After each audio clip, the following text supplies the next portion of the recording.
Okay, well, welcome everyone. My name's Stuart Waldner. So glad that you're here.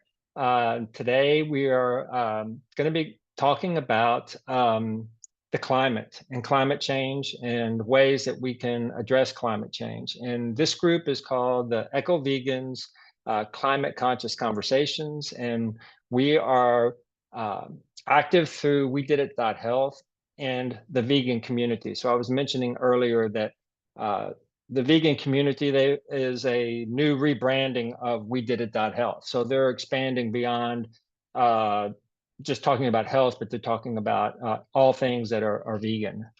And you can go to We Did It Health and create an account. It's free, and join the Eco Vegans Passion Pod.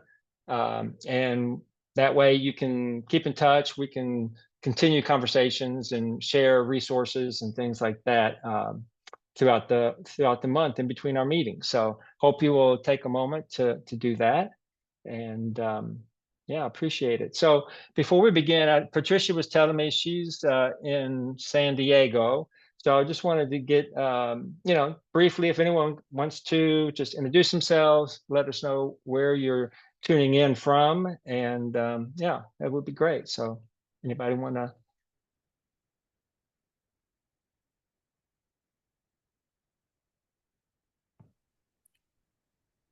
Yes, Rita. My name is Rita Marsh. I'm in Carbondale, Colorado, which is the western slope. We're in the Roaring Fork Valley watershed, and I'm co-founder of the Center for Human Flourishing. We do programs in integral health, and one of our mottos is health begins from the ground up. Happy to be here. Nice. Oh, I'm so glad that you're here. Wonderful. Thank you for the work you're doing. How lovely. Yeah, Colorado. Carbondale, you said? Okay. Yes, Carbondale. Yes. Oh, nice. Gabrielle, I see your hand. Yeah, I couldn't get to the other one fast enough. Yeah, my name is Gabrielle. I live in Surrey, British Columbia. I am on the team of the Certified Climate Healers, founded by Dr. Silas Rao, sorry. I've been with him for years Silas and I called him something else. Yes, Dr. Silas Rao. It's okay. Yeah, we Nice. put on Well, welcome. every quarter. We're coming up on one at the end of July too. Wonderful. Yeah, I was just hearing about that from Peter. They're called VCOP, Vegan Convergence of the Peoples. VCOP. Wonderful. All right. And maybe you can share in the chat or something if there's a link, a way for people to tune into that. That would be great. I will definitely do that. Okay, cool. Anybody else? Yes, Patty. Hi, welcome. Hi, I'm Patty Sobel, and I am also in Colorado. I'm from the Denver area. So nice. Tuning in here. I've also been active with climate healers on and off as well. Primarily, my version of activism is Anonymous for the Voiceless Cubes of Truth, educating people about cruelty toward animals and their food and other types of choices in their lifestyle. Nice. Thank you for that activism.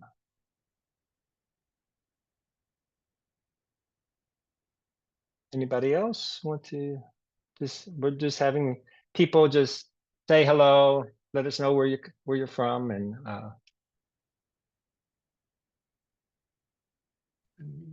Lee, I see your hand up. Hi, I'm Lee Schultz, and I'm in Lexington, Kentucky.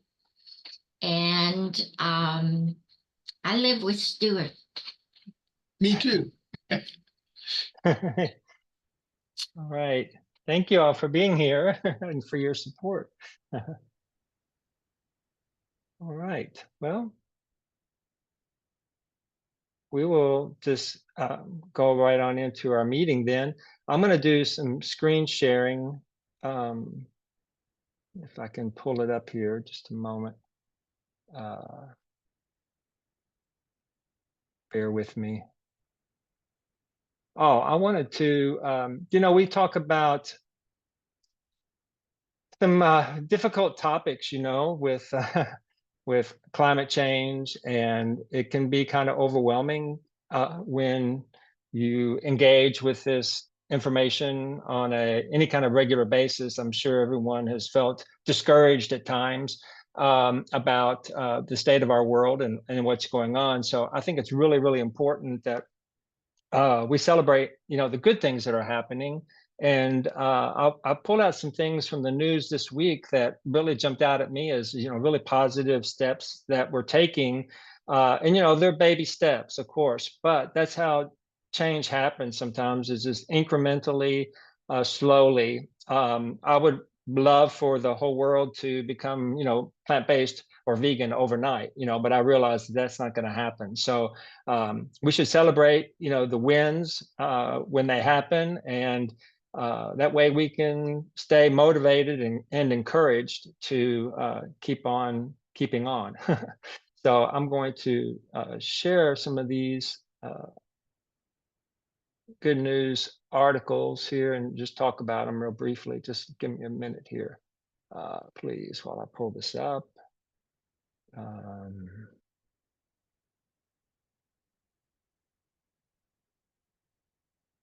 Okay. Hopefully you will be able to see this. Let me get rid of that. So this was a huge win for the climate, and it's a huge step forward. So in Denmark, they're the first country they're going to start taxing farmers for the emissions of their animals. So this is groundbreaking. It's a first, so it's a livestock tax. They're going to tax farmers for their emissions from their cows, sheep, and pigs. And that's going to be starting in 2030, and it's the first country to do so. So we're so grateful that this is happening, and it's something that I think we certainly hope that other countries will embrace this concept, because as we know, animals, especially ruminant animals, create a lot of emissions. They have a lot of emissions. So that was some really good news. And I'm curious, how many people had seen that? Yeah, cool. All right, it's getting out there. Nice. And then another article is, so I'm really big on replacing ingredients, because most of the animal-based foods that people consume are in pre-made food, that they're buying in the grocery. So whenever a manufacturer can replace and swap out an animal-based ingredient for a plant-based ingredient, the consumer, maybe doesn't even know or care, but it could go a long way to lowering our emissions and ending a lot of animal suffering. So I thought this was really cool. So that every company, they do precision fermentation of eggs, but it's all from plants. So it's a plant-based replacement for eggs, and this company in Spain are endorsing it, and they're going to use it. They're going to swap out hen's eggs with this egg product that Every has created, and they're going to put it in their Spanish omelets that they sell in convenience stores and in groceries. So this is really big and really great news. And like I said, it doesn't, the consumer may not even be aware that what they're eating is, plant-based or more environmentally friendly. But it can make a huge difference when we can swap out ingredients like that. Had anyone heard of that one this week? No? Okay, cool. This next one is it's another swap. So those of us who are plant-based, we see ingredients that are snuck in to foods all the time, and we're like, why is that in there? Like, why do they have milk powder? Or why are they using gelatin? So this was really cool. A Dutch retailer has decided they're going to replace all their gelatin, which is derived from animals, and use a plant-based alternative in their pastries. And that is very, very cool. So another swap out that hopefully, customers won't even, really be aware of, but it'll make a big difference. And let's see if I can get to the next.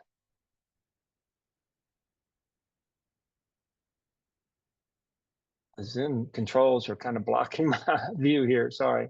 Here we go. And this just came out. I just saw it the other day, or this morning.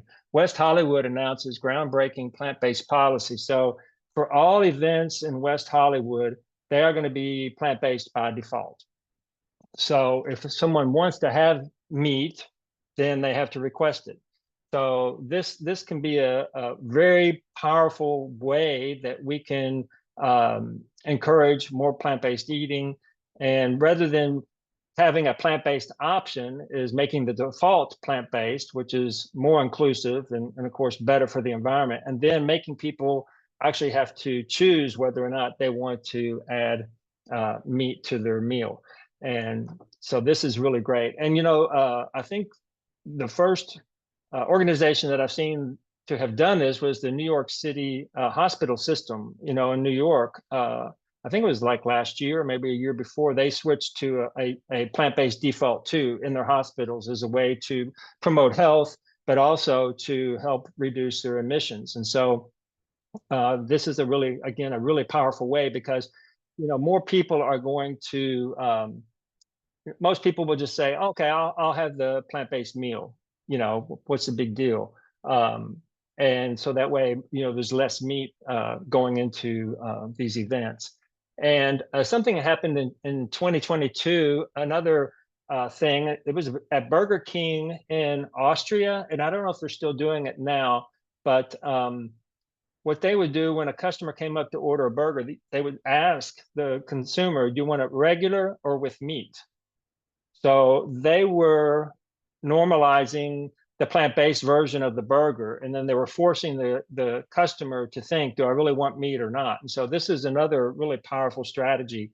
Like I said, I don't know if that's continuing today. Maybe it was just an experiment, but there are a lot of ways that we can nudge people towards eating more plants and less meat, and that's always going to be a win for the planet, definitely. And then this next slide. So this is the title of today's meeting was 81% want change. And this came out of the People's Climate Vote. So this was something that was put on by the United Nations. And I don't know if you can read this or not, but they asked people basically 15 questions. And this survey included people from 75 countries that represent 87% of the world's population. So they were asking individuals their views on climate change. And this study was done by the UN and Oxford University. And so I was asking people, how their day-to-day lives are being impacted by climate change. Do they feel like their country is addressing climate change effectively? And so this is basically a comprehensive counting from the public about how they feel about climate change. And this is very timely, because what this study aims to do is to allow elected officials to know where people are with climate change. And so in 2024, more than half of the world's population are going to the polls. So this is a critical time for us to elect people and put people in office who share our values when it comes to climate change and conservation. And so this survey is trying to get the results of the survey into the hands of decision makers, so that we can navigate this challenge of what to do about the climate. And so I don't know how many people. The link was in the email I sent out, and I don't know how many people were able to go and look at the study at all. But here's one of the pages that just shows some of the results. And I encourage you to flip through, go to the link in the email, and I'll put it in the chat. Let's see if I can get back to Zoom here. I may have to stop screen sharing to do that, which I'll do. Let me do that now. And I think I have, let me go back to the link of the people's vote.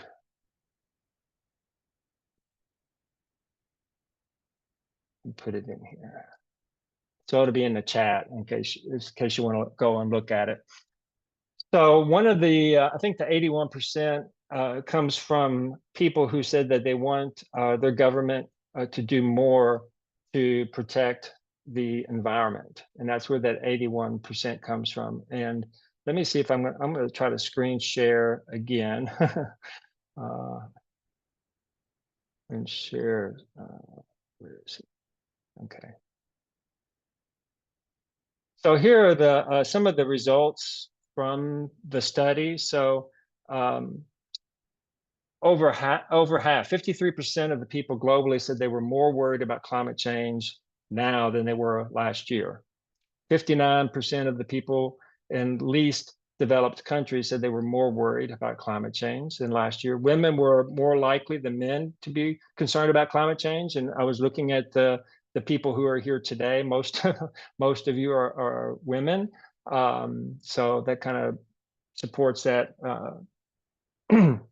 statistic.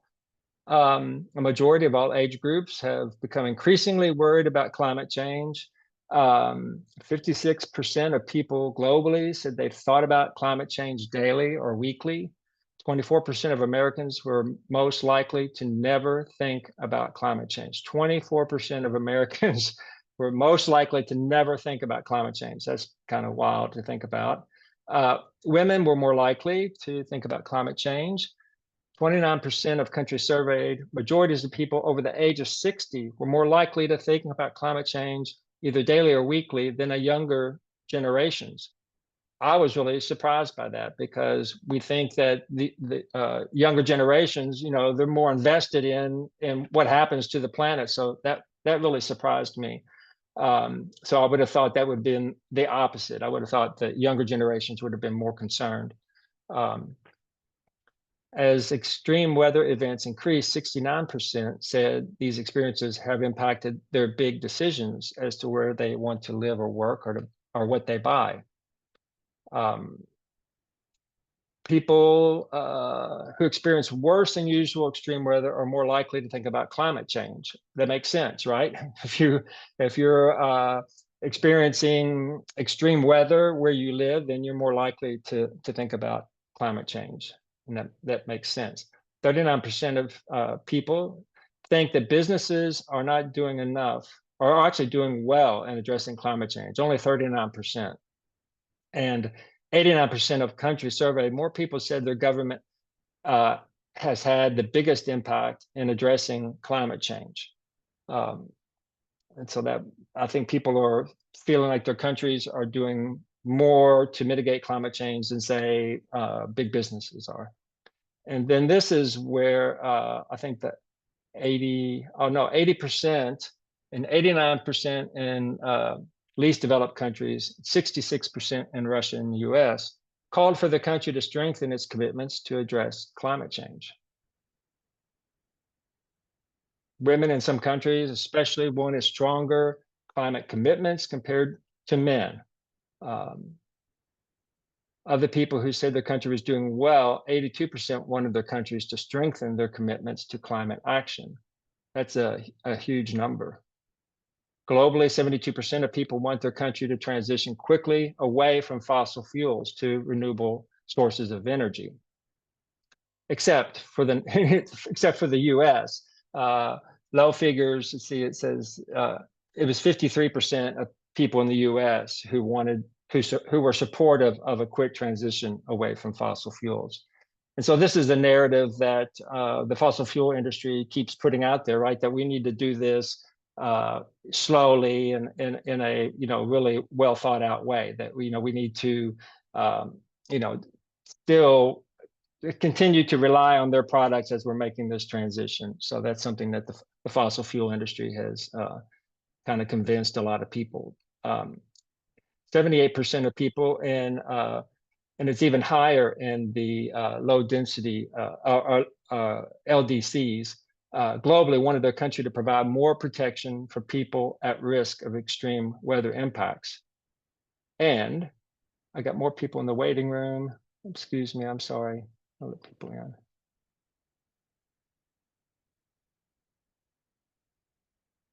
Okay. And 80% of people globally called on schools in their countries to teach more about climate change. So that's just some of the key takeaways from this study. And you can download the report.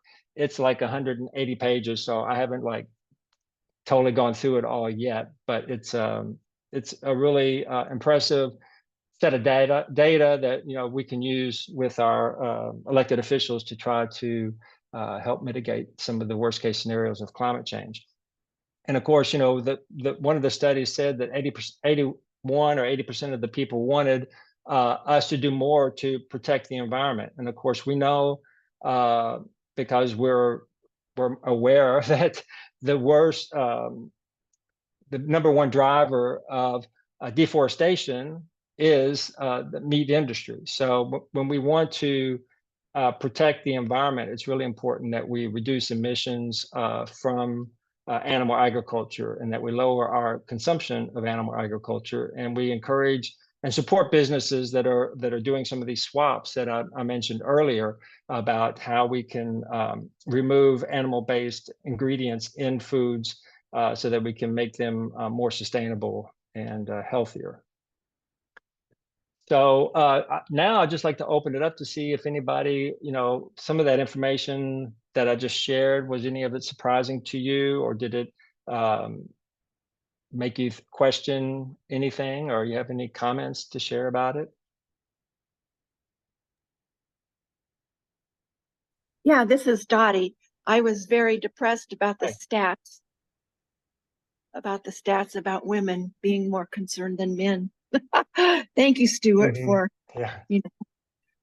doing this and encouraging men to do this, because they're in control of so much, and need to get on the stick. Yes. And I hadn't been aware of that study. I'm glad that you presented it today, because that's very impactful information. Oh, you're welcome. My pleasure. And yeah, there's a lot of information there. You can download the study. Like I said, I think it's 179 pages. So I just gave a brief overview of some of the data.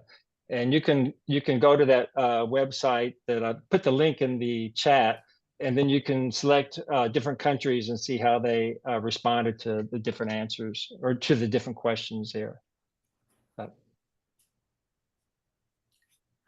Yes, Gabrielle.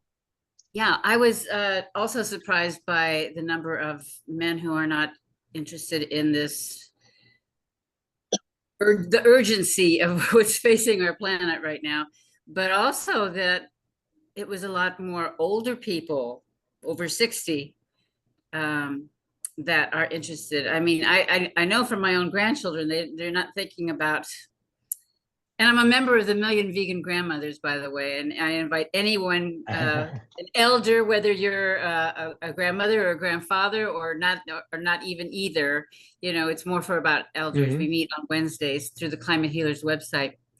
But I was very surprised, even though my own grandchildren don't seem to care about the climate like I do.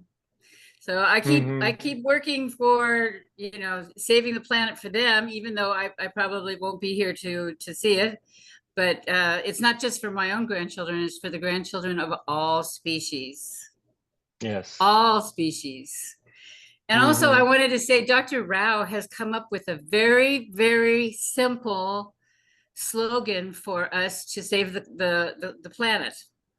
And it's only 4 words. It's only 4 words. Eat plants, plant trees. I've seen that. I didn't know that was his phrase. So eat plants, plant trees. Very cool. That's the way to save the planet. 4 words. Yes. And I like simplicity. Yeah, that's nice. Yes, Linda, hi.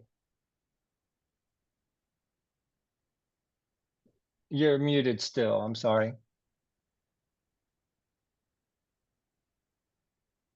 Still can't hear you. Hi There. there. Sorry about that. Thank you for what you do. I so appreciate what you're doing. I can't tell you. It's vital for our survival if we're going to stay here on Earth. So, I thank you. I have You're welcome.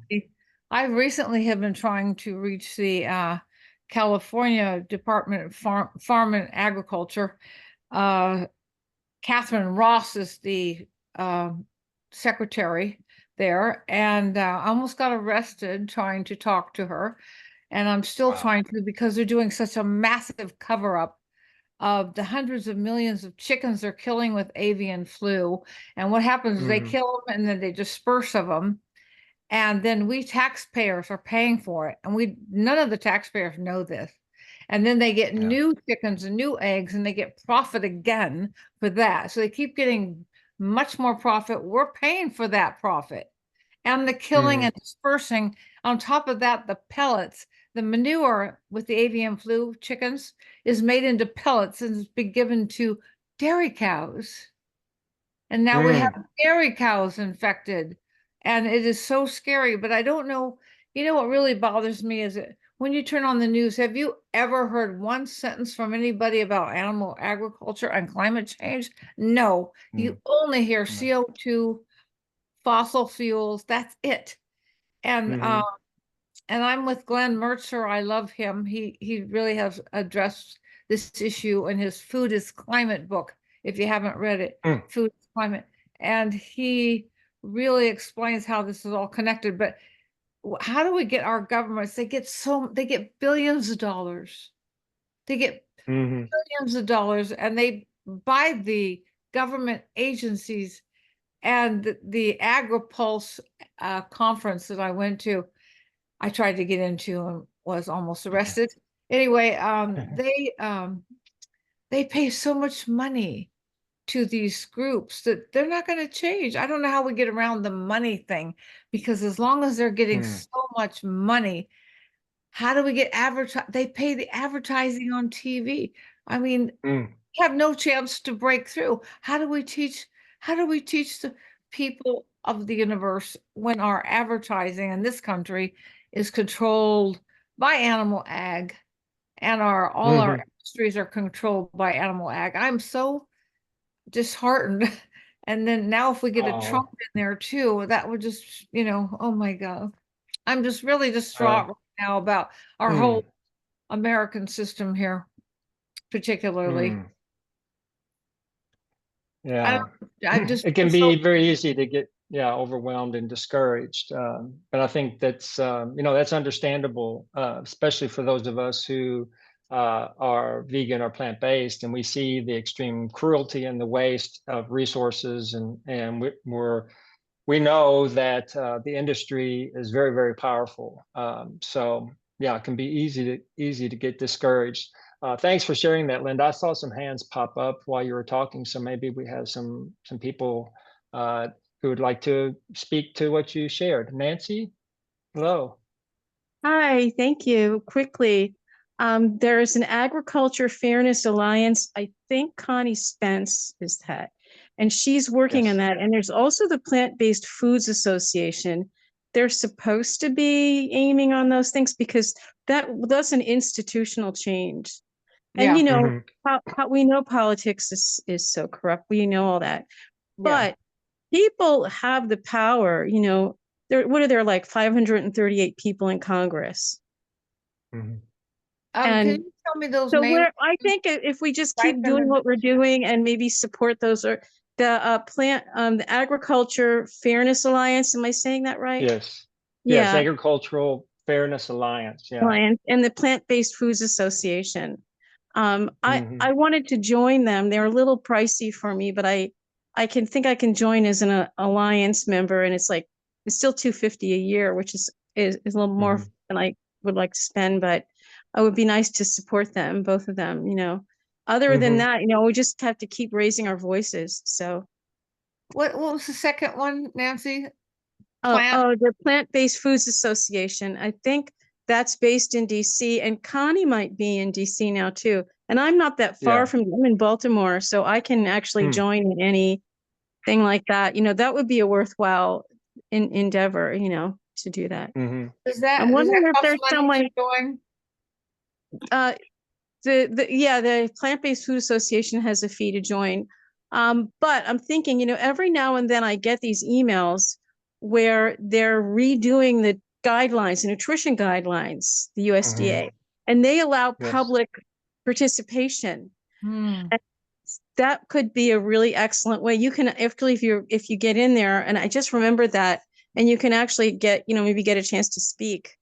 And I think something like that would have to be done very, very carefully. I wouldn't go in there, as this strong vegan advocate and with any kind of shaming or blaming or, what's wrong with you. I understand. Yeah, which would be real easy to do. I think it's actually takes a lot of effort not to do that. Yeah. You just want to slap people silly, but facts and objectivity, and then also, the science behind an entirely well-balanced vegan diet is very, very strong. We know that. Yes. And that I'm always saying this, especially to vegans and people that just, focus on animal rights. I'm like, look, people believe they need to eat animals. They do. They're not terrible people. They're not eating animals because they're mean and heartless. They have been taught that they do. And there's a lot of conflicting information out there, a lot. So who do you believe? And I always share what I can, but I say, look, you have to also do what makes sense to you. And that's kind of taken the heat out of it, but I'm always very clear in the message. So that's something maybe I could work on that. Linda, if you want to work on that with me, that would be great. I'd love to. Okay. That's wonderful. Great suggestions, Nancy. Yeah, I think the dietary guidelines come out every 5 years. So they're due to come out in 2025. So yeah, maybe they're having public input is happening now. I don't know. I've seen public input. I have to look for the emails again more frequently than just 5 years. I think they have these meetings every now and then. So yeah. Okay, but I think they're published every 5 years, but maybe they're right. I'm pretty sure the meetings happen more frequently than that. Okay, cool. I would like to work with you, Nancy. I would love that, Linda. Woohoo! And talking about how powerful these industries are, they have infiltrated the Dietary Guidelines Advisory Committee, of course. So there are a lot of people on that committee that have direct ties to the meat and dairy industry. So that's why our guidelines are so pro meat and dairy. And it's one more thing, the interesting thing, if you look at the USDA Healthy Plate, it's 3/4 vegan. Yeah. If Americans even just did that right now, and that protein section, which is ridiculous because protein isn't a food group, it's a nutrient. Even that has always had plant-based sources in it. So we're really not off. It's not really that much of a departure. But what our government has to do is subsidize, like we know, plant foods, and also subsidize programs to get everybody to eat a lot more plant foods. Yes. Yeah. They also have subsidies. They have a little round circle off the edge. This is dairy. Isn't that obnoxious? Canada got rid of that, and they have water. Oh, nice. Let's move to Canada now. Oh yeah, I'm ready. But I do want to give a shout out to the Agricultural Fairness Alliance. Yeah, that Nancy mentioned. They're a lobbying group, so they are vegan lobbyists that are going to Washington and meeting with elected officials and bringing all these issues to them. So so that's Thank you. They're a very great organization to support. Thank you, Nancy. Willow, hello. Her mute is on. Yes, we can't hear you.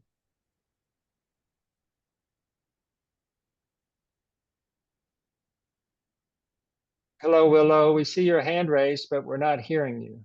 I think you're still muted.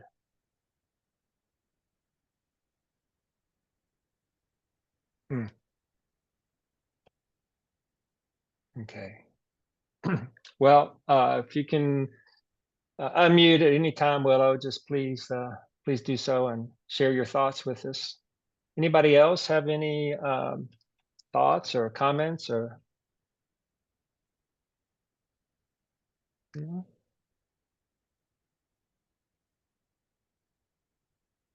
I'm going to also going to screen share another article. Let's see, let me get my screen share going again.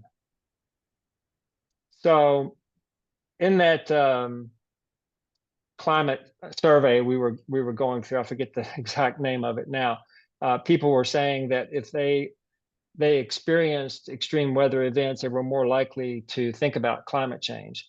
And and I'm going to share with you what's been happening. So in 2023 was the warmest year on record by far. And so if you just look at this map or this graph, and it shows you how unusually hot 2023 was. And this is why people are thinking a lot more about climate change. I think before 2023, it was more, kind of esoteric, people, unless you were being impacted by a climate change, you really didn't think about it much. But you can see by this map, it's affecting, so much more of the world now. And in 2023, it was pretty awful in the US. We had a lot more extreme weather events happening. And so it became people became more aware of it.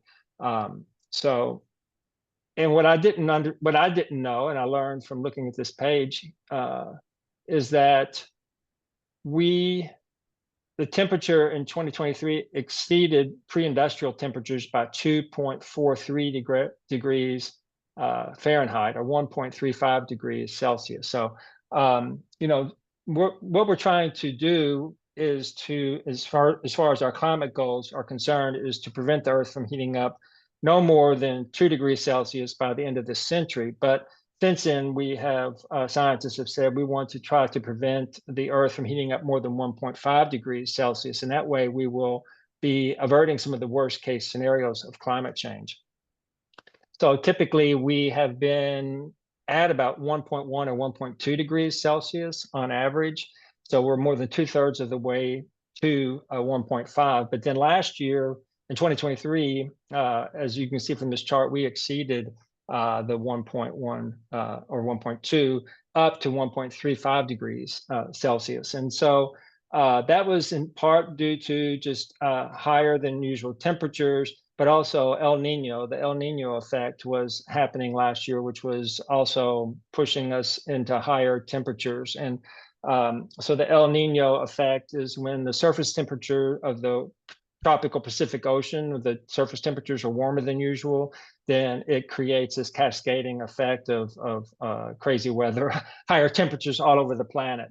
So that's what we were dealing with so much in 2023. And I think that is, we're moving out of the El Nino now. And so hopefully we'll see some of the temperatures decrease. But this, according to this article from NOAA, they're expecting 2024 to be even hotter than this year. So this is why I think more and more people are thinking about climate change on a regular basis. Surprisingly, 25% or 24% of Americans don't think about climate, but those of us who are concerned about where things are heading, we're thinking about it a lot more often. Willow, I see your hand up, and I don't know if you're able to unmute and share. If you can, that would be great. Oh, I think she took her hand down. I'll have a confession to make. I mean, it wasn't until I was doing the research for the book that I wrote before that, I really wasn't that preoccupied and thinking about the climate. I kind of, in my mind, thought, well, the scientists are going to figure it out. And, I was already plant-based and vegan at the time. I did recycling and things like that. So I thought I was doing my part, and I really didn't need to learn more about it. But the more research I did, the more I realized that that I had to, do something more than just eating plant-based food and doing recycling, that I needed to do more to help mitigate the damage that is happening and will continue to happen if people like us don't speak up and demand some change. So I'm one of the people who I'm a late bloomer, I guess, when it comes to the climate, and but better late than never, right?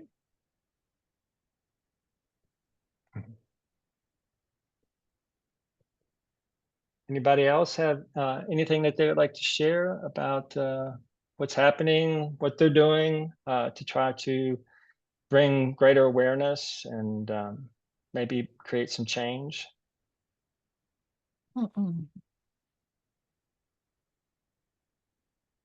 Linda, you're unmuted. I don't know if you meant to unmute yourself, but I'd like to say a few things. sure. I'm Yes, Rita.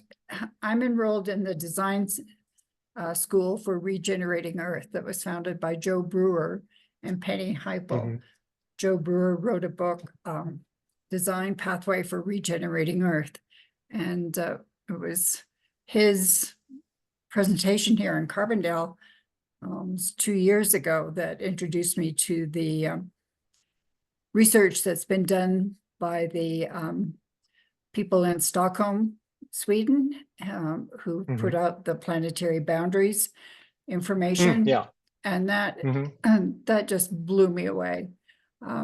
Yeah. It really got my attention. So so happy to be on this call today and hear information and hear what people are doing to raise awareness about climate change and the things that folks are doing to help mitigate it. Thank you. Thank you, Rita, for sharing that. Yeah, the planetary boundaries was just updated last year. So I think if I'm not mistaken, the boundaries came out.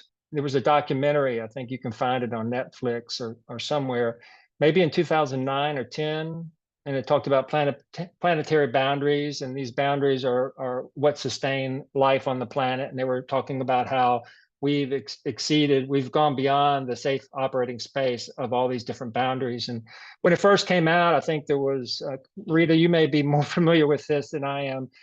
Several boundaries we had crossed outside of the safe operating space. And then last year when they were updated, there was like 6 of those spaces, 6 out of 9, I think they said we had gone outside of the safe operating space for. So it's very, very interesting science and study. And one cool thing is, go ahead. I put the link in the chat so folks Okay, cool. can have a look at it. And yeah, it's, I think that in many ways, the people in Europe have been more assertive about the situation that we're in. Yes. And so definitely this country has some catching up to do. But there's, thanks to programs like this, it's happening. Yes. Thank you, Rita, for sharing that.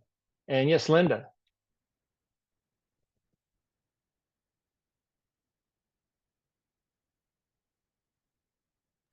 There we go. Sorry about that. Okay, I'm sure you all seen Eating Our Way to Extinction.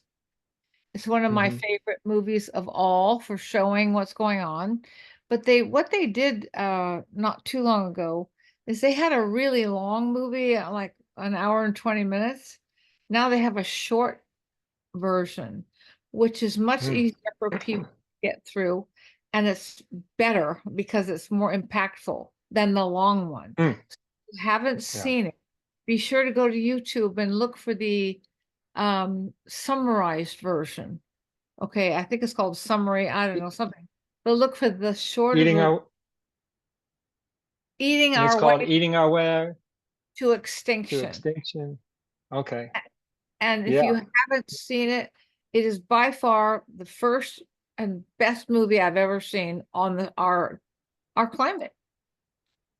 Wow. It doesn't go into a lot of cruelty and things like that, but you see a little hint of it here and there. But it's not, so it doesn't scare people away, but it tells you the facts, and it is so well done. Do you like it? Do you like it too? I do. Did you like it? Oh my Did gosh. you watch the long version? I watched the long version. I haven't seen the short version. Hi, everybody. I'm Rebecca. It's good to see you, Hi, Linda. Rebecca. Thank you so much. Yeah, I really think you're going to love the short version because it's more impactful. And again, people don't like to sit that long sometimes, especially on the environment, you know. So Yeah. Yes, Uh, thank you, Linda, for sharing that. I think I have seen that, but I need to go back and check out the shorter oh, version. I really want for to know sure. your opinion of the short version. Yeah, all right. Because a lot of Thank people you. tell me Yes. that, oh, I think I saw that, but they didn't really remember it much, but they will remember the Mhm. short version. Yeah. Okay. Nice. Yes, Rebecca. Hi. Thank you, Stuart. Hi. I saw it and then invited the climate scientist, Gerard Wedderburn Bishop, to come to our church on Zoom. So we watched it, and then he was there to update people because some numbers that Dr. Rao had come up with hadn't come out then. So he would Mhm. also be willing to do that if somebody wants to show a group. I can't say yes, he will, but he does do that sort of thing if somebody wants to do that. Um, Wonderful. yeah, Yeah. so it's wonderful, and thank you for bringing that up, Linda. Oh, you're welcome. We actually screened it with a few people. We didn't have that many, maybe 20 people, but 20 people, Oh, that's good. Yeah, you 20. know. Nice. So The other thing the other two things I want to tell you about is one is somebody already mentioned the Vegan Convergence of the Peoples, which is coming up July 27 and 28 all day long with people, and I put the link to register there in the chat. All right. And Thanks. that's speakers all day long on Zoom, and so some of them are climate related, but some of them are physician related and food related. So all kinds of things, but it all helps Mhm. toward the planet. The other thing that is just Cool. starting is a group called People's Forum for Cooling the Planet.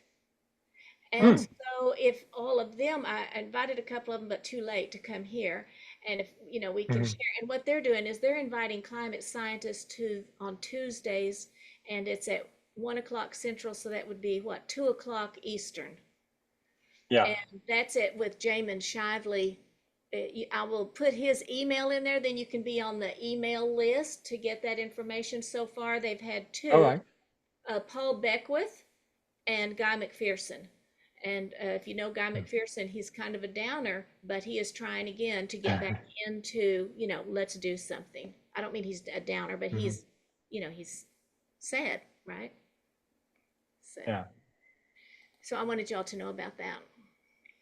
Thank you so much, Rebecca, for sharing that. Very welcome.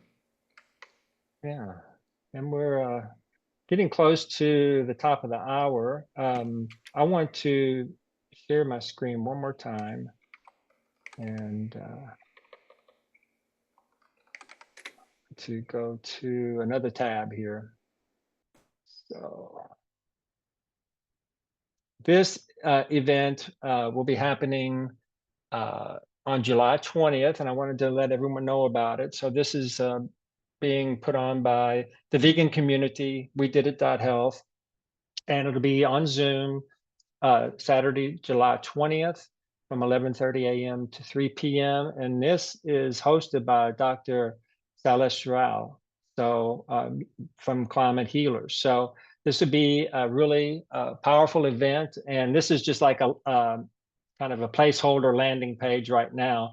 But I will put the link in the chat, and yeah, they're going to have quite a few different presenters, and then also at we did it .health, if you can join here, and then you can become a member of the site. It's for free, and then you can also join the Eco Vegans Climate Conscious Conversations Passion Pod is what it's called, and then we can share resources and continue the conversation throughout the month in between these meetings. So I don't think we'll have a meeting. We may have a meeting next month, but usually we meet like on the third or fourth Saturday of the month. And since this Earth on Edge event's happening July 20th, I'm not sure. So just stay tuned as to whether we'll be meeting in July. But I want to make sure that, save the state, put it on your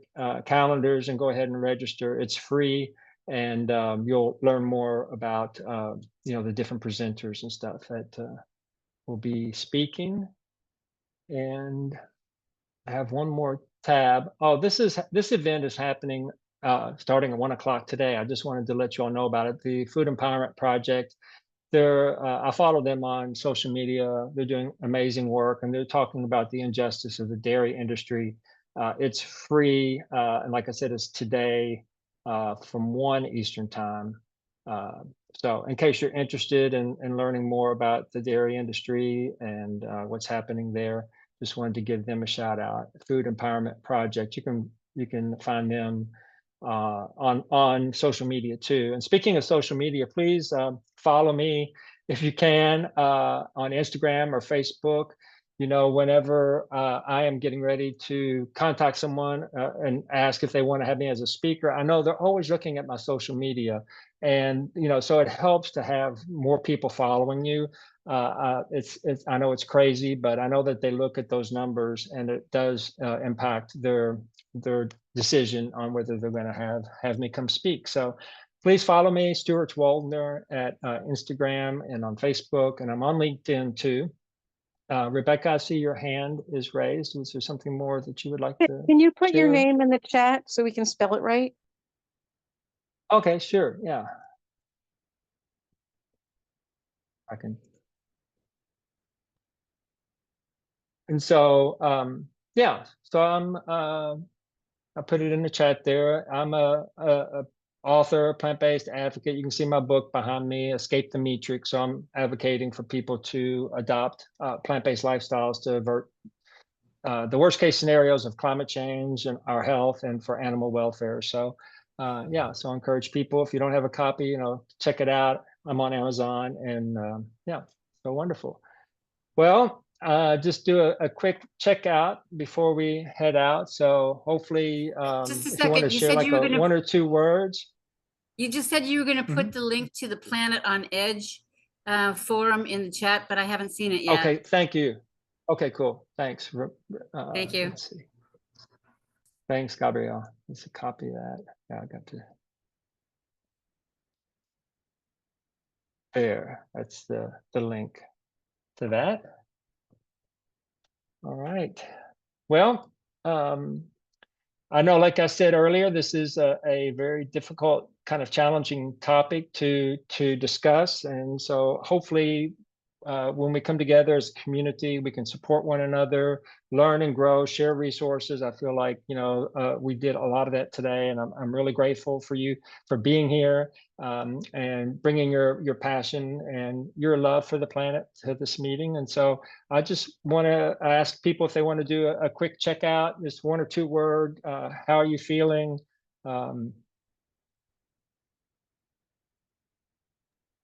I feel a certain dedication from this group. It's been very reaffirming that we're on a path and we're going to make a difference. Thanks. Oh, thank you, Rita. Yes, BJ Gabrielle. still has her hand up. I'll go after BJ. Go ahead, BJ. Oh, sorry. Okay, well, thank you. And I just wanted to say, I'm glad you're doing this. I feel like the same way that Rita said. I feel like these are people that are committed to it and doing a lot of things. And I think the more we share, the more people will be involved, and we've got a chance. So thanks. Thank you. Yes. Linda. Yeah, so I'm really glad you're doing this too. It's really good to be with people who are like-minded. But I also want to put in a little bit of a plug for the Million Vegan Grandmothers. You can find our meetings on Wednesdays, but you can find the link on the climatehealers.org website. And we invite any elders, whether you're grandmother, grandfather, or not even, don't have any progeny. If you're interested in the next generations, you are welcome. Okay, on Wednesdays. Thanks for that invitation. Wednesdays. Okay, cool. Linda, I see your hand. Well, I want to thank you so much for doing this again, because like I said, it's vital for our survival. And it's amazing to me how many people don't realize this yet. But I love having this group, especially who get it, and to be able to talk to you about it and give more resources. Like I got a whole bunch of resources today I didn't know about, and I really appreciate that. And I also, if anybody needs coaching or help, when they say, look, I'd like to know more about that, I'm the coach. Okay, I help people Okay, cool. transition, vegan mentor, and I'm also food for life Mhm. instructor for Dr. Neil Bernard. So I teach diabetes and Ooh, cancer nice. classes. So, and I'm going to buy your Wonderful. book today, Matrix, Oh, bless your heart. and sign up for your social media. Great. Thank you, Linda. Appreciate You're it so much. welcome. Yeah, Lee, I see your hand. Just wanted to say thank you, and thank you for the many people who contributed their thoughts, a lot of great food for thought. And my last word is vote, vote, vote, vote. Yes. Yes. Blue. Yes, we need everyone to vote for Please. the fourth Vote this year. blue. Nancy. Vote blue. Hmm? Vote blue, please. Oh, Yeah. okay. Yeah, blue. I know Yeah. we have a leader that's kind of tottering and, but he's got a lot of good people around him and we just can't afford to Yeah. have anything that, oh God. I know. Yes, Patty. Thank you, Nancy. Stuart, I just wanted to say thank you for all of this, but especially for the beginning portion where you shared, like, these are some of the victories that we are having.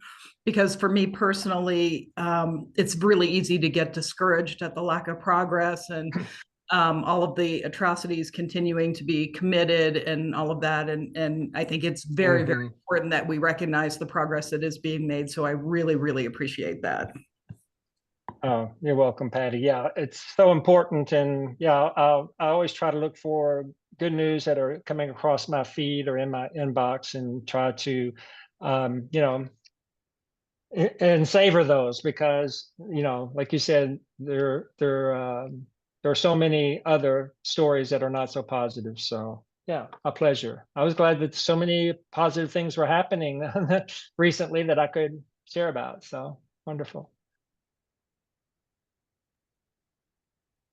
Okay, well, everyone, thank you for being a part of the conversation. Yeah, please become a member of We Did It Health and become a member of the Eco Vegans Climate Conversation so we can continue to support each other, learn and grow together, share resources, come together to support each other when we're down and when we're up, we can share our victories. So thank you all for being here. And It's Stuart, been an before you leave, honor.